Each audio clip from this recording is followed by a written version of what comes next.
Dossie. And here's your host, Kendra Dossie. Hi everyone, how are you doing today, Zach? I'm doing great. I can't complain. I know the viewers like to be letting on the little secrets of the show. Real coffee today. I Real sometimes coffee. sometimes it Okay. sometimes it's fake. Sometimes it's all just TV magic. But real coffee today. So This is my real coffee, and this is why I feel panicky today. This is not okay. good for me, but I'm gonna fucking drink it. Yeah, it's not really good for any of us. But I mean, what are we gonna do? Be tired? What? What are we gonna do? Let our bodies rest? What are we What are we? gonna do? Switch to tea? What are we Like, gonna be as productive as the human body is supposed to be, rather than yeah, what the capitalist system requires us to be? yeah. What are we gonna do? Fight for our rights for a shorter workday? We can't do all of that. I don't have time for that. I So don't I'm have gonna time. fucking mainline the Vietnamese coffee, and then literally shit my brains out later. Okay. I brewed my coffee at home, which is how I became a homeowner. Yeah, I now own 5 homes because Yeah, I never have avocado yeah, toast, honestly. yeah, yeah. Hey, so I know our viewers probably want to know about something other than coffee and our coffee intake habits. Maybe. So maybe, who knows what we who can say for sure what they really want. But I know that you, Kendra, want to address something specific this week. Yes, I do, Zach. So this week there are not even this week, next year there's going to be a lot of seats open for governorships and Senate seats open. And we want to talk about who should be in those seats. Now, I know we could have a politician in those seats, but like, what have they done for us, right? Like, they Mhm. haven't done anything great.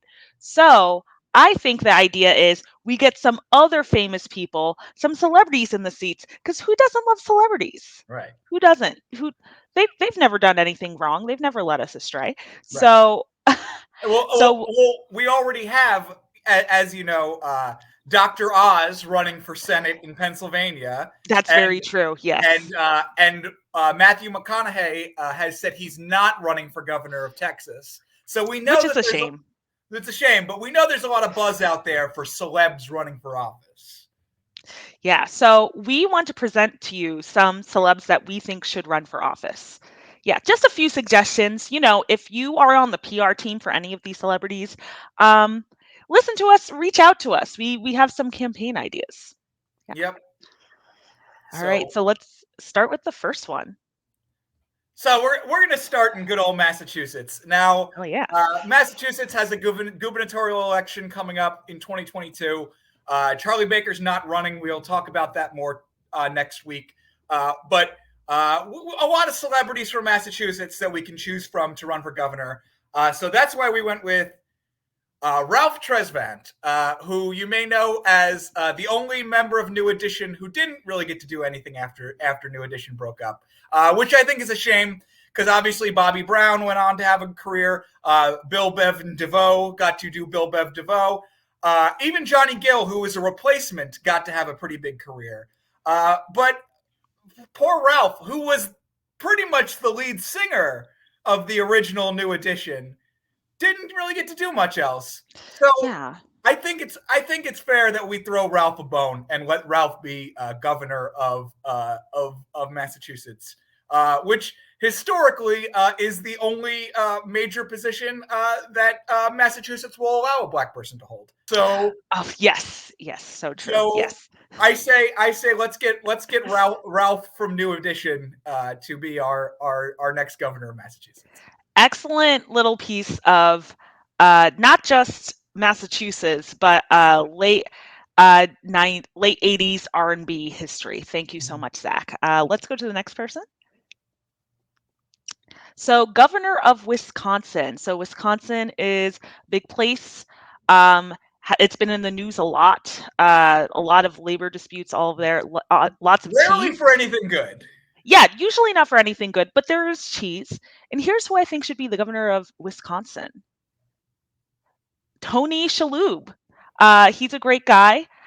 He has great attention to detail, or at least he could pretend to have great attention to detail, according to his portrayal of Monk on the series Monk, and look at him. He's just a little cutie pie. Yes. Wouldn't you want him to run your state? Right. And I think I don't have the data to back this up, but I think old people love Tony Shalhoub.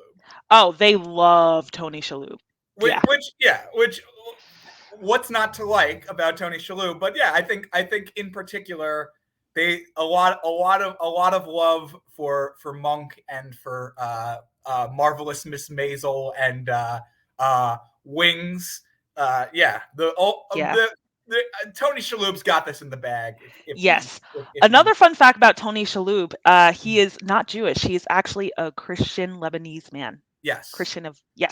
But he brings all people together. Yes. So. He is. It may be problematic that both in the movie Big Nite and on the series Wings, he did play an Italian.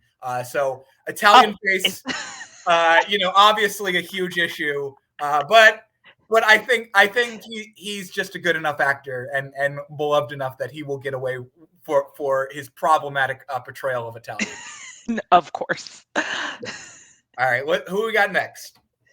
All right, South Carolina, big important state. Obviously, we want to know. I mean, people have been already talking about Nikki Haley, possibly former governor of South Carolina, running for president in 2024. So we know that South Carolina is a big step to getting somewhere.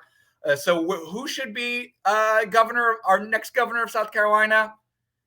None other than Paul White, formerly known as the Big Show. Obviously, multiple-time world champion of the WWE. And most importantly, he is 16 inches taller than the incumbent Republican. He's just going to make him look very silly on that debate stage. Nobody will take, I can't even remember that guy's name right now, but nobody will take the incumbent governor of South Carolina seriously, standing next to Paul White, Tall Paul, the Big Show, the giant. And also, he's like 50 plus years old, so he should not be in a ring anymore. Come on, give him something better to do. All right, great choice, Zach. Let's move on to the next person. So, the governor of South Dakota. So, South Dakota is a state. It's underneath North Dakota. There's a lot going on there, I think. Yeah. I just checked with our fact checkers. They have confirmed it is below North Dakota. It is below North Dakota. And here's who we think should run for governor of South Dakota. January Jones. So she is very attractive. People love it. She was in Mad Men. And I feel like we could convince her to become a Maoist. She just has those vibes. Like, like she pretends she's one way, but if you stick her in a jungle full of like Vietnamese insurgents, she's gonna support the right people. So I think she should run for. Have you ever seen her Instagram? No, I haven't actually. It's pretty wild. In a good way? Like, is it like titties out wild, or is it like, oh, like this is how society should be wild? It's like videos of her X-Men character action figure and her Betty Draper action figure fighting each other and like making up dialogue for the two of them. She's definitely out there, and in a way that I think could be politically useful for us. And and South Dakota's only got I think South Dakota is the second least populous state, so like it's not like there's that many people there. We could swing it with favorite daughter January Jones. I think so. All right, what do we got next? Governor of Kansas. A lot of governorships. We're really trying to take control of these state houses to really make some difference for these places. And this one's a little bit out here, but the governor of Kansas is going to be Air Bud. Now, let me explain, is that a fun fact about Kansas, and possibly the only fun fact about Kansas, is that Kansas, in their state constitution, forgot to include any sort of eligibility requirements to be the governor of Kansas. So, like, every time the governorship comes up in Kansas, this becomes a thing because, like, high school students run. because yeah. because there's no age requirement to run for governor of Kansas. You don't have to live in the state. You don't even have to live in the United States. There are no rules to be governor. And who has a history of succeeding by technicalities when there's technically no rule against something happening quite as much as Air Bud? You're so right. Air Bud is the absolute king of there's no rule against it, so I'm going to do it. You're so right. I say we run Air Bud. We get a dog governor who can play basketball in Kansas, and I mean, I think a dog could run the state better than whoever's probably there right now. You're probably right. Yeah, dogs are kind. Dogs, I feel like, would be in support of good fiscal policies that help people. Yeah, I think it would work. Yes. I mean, you're in a home right now with a cat. Am I right? Oh yeah, we are. I am in a home right now and a cat. You want to see the cat? Everyone, I'm going to show you the cat. So this cat is Lady Gaga. This is my friend's cat. And she is she's from New York, so I feel like she'd be a good New York governor because she's fluffy, kind, and snuggly, but not in the non-consensual way like Andrew Cuomo. So yeah. And she's resting right now. She knows the importance of rest. I haven't done the fact checking. There may be eligibility requirements that the cat does not meet in New York, but there's no rule against that cat running in Kansas. So let's get what hashtag can we get trending? Lady Gaga for governor. Maybe not best for CEO. Lady Gaga for governor, and then a follow-up hashtag: the cat, not the person. Yes, I think it would be great.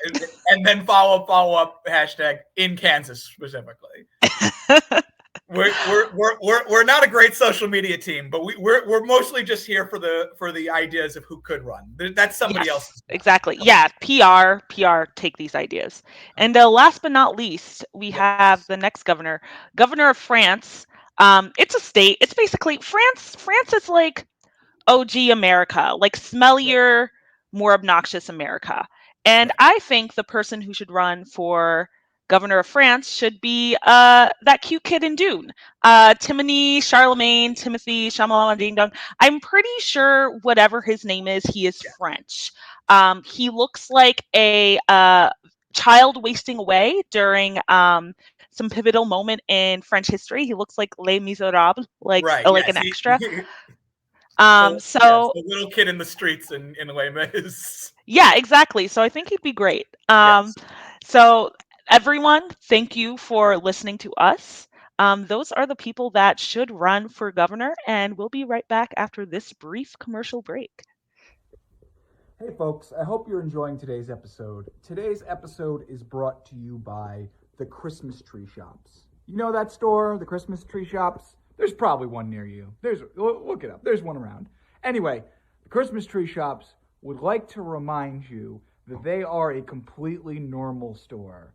It's that time of year when you need Christmas stuff, so you're going to go there. It's totally normal, just like a Halloween store, except it's not going to go away at the end of the season. It's going to be around all year long and forever, and that is normal. Stop thinking it's weird. Stop thinking that there's got to be some kind of other agenda or some sort of moving around money for tax purposes, maybe laundering some illicit funds for drugs or guns or something. No, it's just Christmas stuff. People love Christmas stuff.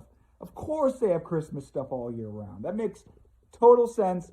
Stop thinking it's weird. You're weird for thinking that there's anything weird about a store that exists to sell reindeer-covered toilet seat covers and tablecloths with Christmas trees and exists all year round. And also, you're weird if you think it's weird that when you go into a Christmas tree shop, they don't actually have a ton of ornaments for a Christmas tree the way that those old Hallmark stores used to always have a lot of ornaments around this time of year. And you go in there and you're like, where are the ornaments? And then you realize there's like one shelf that has a few ornaments and most of them suck. You're weird for thinking that's weird. It's called the Christmas Tree Shop. because people there like Christmas, and people associate Christmas with a tree, okay? Stop thinking it's weird, okay? It makes perfect sense. So support your local Christmas tree shop. Buy some whatever. I mean, they don't have Christmas trees, but they have sort of Christmas themed stuff that you can put around your house, and that's totally normal for a store to do all year round. And you're weird for thinking that it's weird. That's just all they want. That's what they wrote on the copy. They wanted me to tell you that you're weird for thinking that their store is weird. So hope you're enjoying the rest of the show. Zach, is your phone camera okay? No, it's not. What did you Thank do? you for noticing. There's something wrong with it. But I will continue to redo. The Christmas tree shop did not pay me enough to redo. They didn't pay you enough for like a working like iPhone either. No, For an iPhone repair store. Yeah, no, they did. They're remarkably for all of that weird cash that they're moving around in their sketchy store. They were not that interested in helping me get a working phone. That's so unfortunate. Well, we don't have too much time left today, but we do want to run through some things that are happening. Yes. Zach, do you know what things are happening this week? Yes, things are Things happening. If you know of anything that's happening this week, we'll try to get to it. Put it in the comments. We'll see if we can talk about it. So this got moved up because I saw it because we right before we went on air tonight. Yeah. But did you see Hillary Clinton on Good Morning America? No. That sounds like a. Is it 2015? Is COVID over? Why? Okay, I want to hear about this. All right. So Hillary Clinton was on, I think it was Good Morning America. Don't feel like looking it up right now. It was one of the morning programs she was getting interviewed. And she did what maybe is the saddest thing I've ever heard of, which is she read an excerpt of the victory speech she wrote in 2016. Oh, she's still upset about that. She is the Miss Havisham from Great Expectations, just like wearing her wedding dress at age 60, just can't leave that one moment. Yeah. It's really, really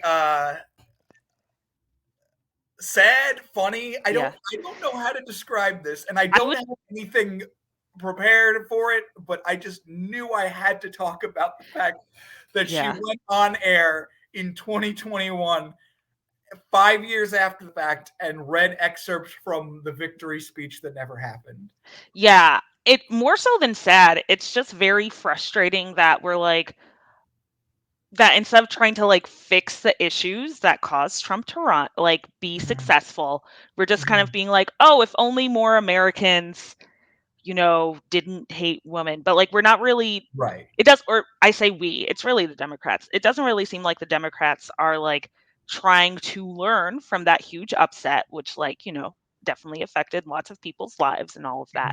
And they're just kind of focusing on the why didn't this work, as opposed to trying to fix things, which is frustrating. It's Hillary was the candidate that wasn't obviously, or what seemed smarter, but there's lots of very sensible reasons why people didn't like her, and then lots others that weren't sensible, that was just oh, she's a woman, right?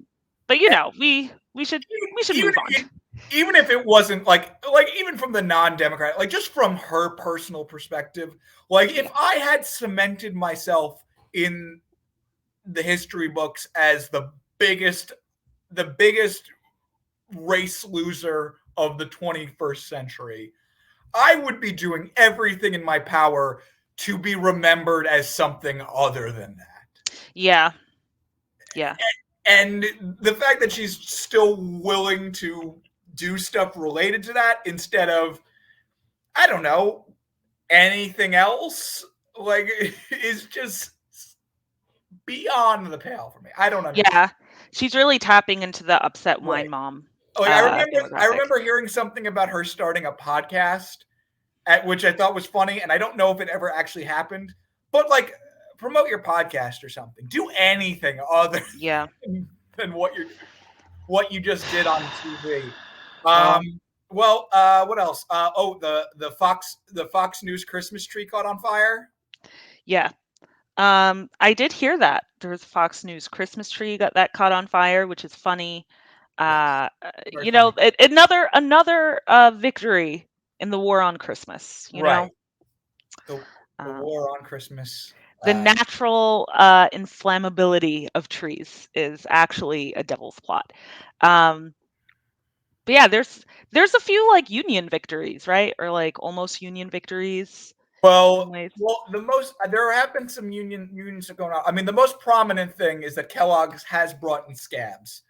Yes. So don't buy anything from Kellogg's because they have scabs.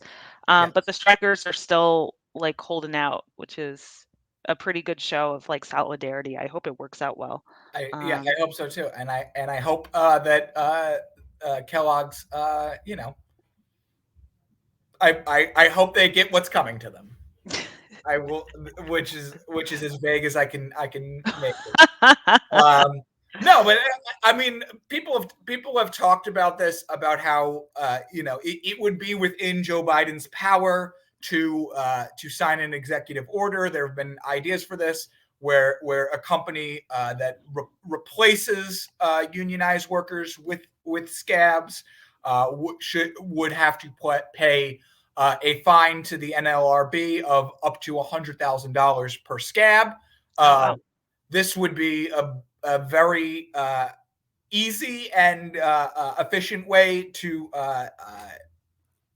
not only create funds for the NLRB to ratify more unions and make it easier for people to unionize, but also would really fuck up companies like Kellogg's and their plans to make oops all scabs serious. You mean Joe Biden doesn't care about working people? That's ridiculous. No, he's just a little confused or something. I don't know. Maybe Obviously. yeah. It's not it's everybody's fault but Biden's. Of course, yeah.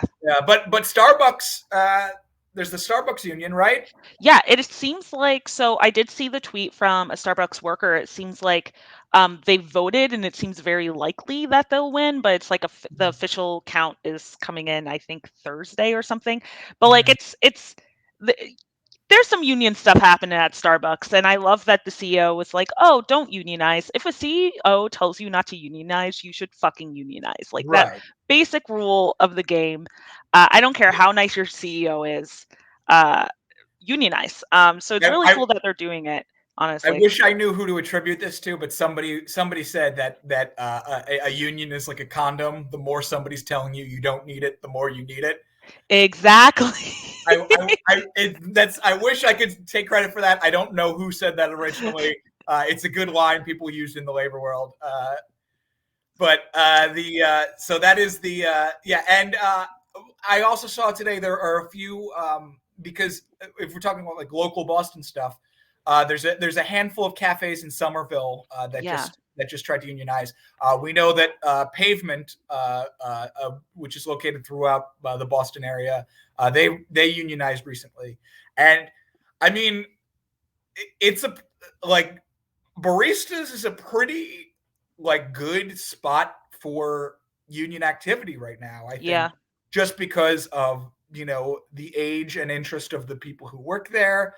The fact that it is a shitty job that people do want to get some